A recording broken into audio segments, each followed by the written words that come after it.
Morning po. Try po tayo ng Santol today. So meron po akong Santol dito ngayon. As always, baseline po muna tayo ng blood sugar.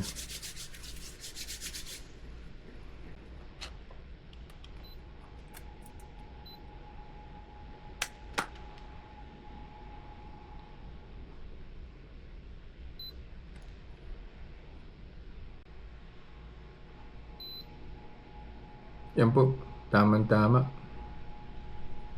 118 po yung baseline natin. Ang last food intake ko was 5 hours ago. Tapos nag-coffee rin po ako an hour ago. So yun po, kainin ko po si Santol. Tapos I'll be back after an hour to see kung ano po yung magiging blood sugar spike po niya.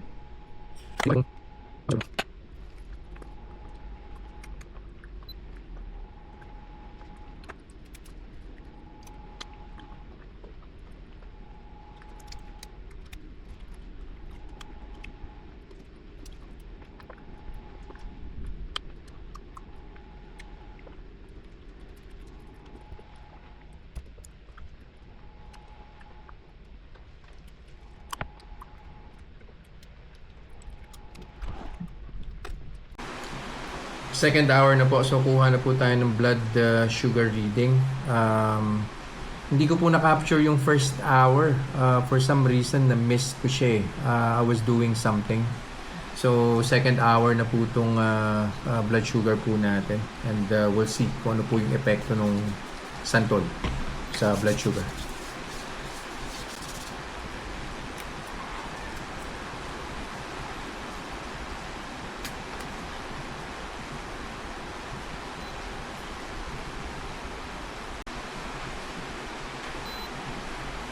Yun.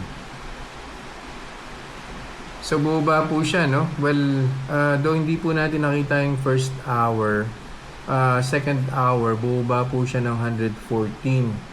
So, if we're going to analyze, nag-start po ng 118, tapos na-reach naman po niya yung baseline.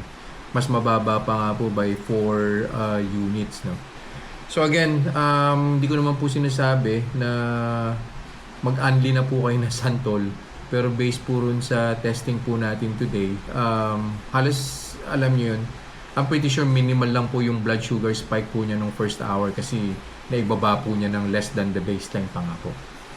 So yun lang po for today. See you guys in the next vlog. Bye-bye.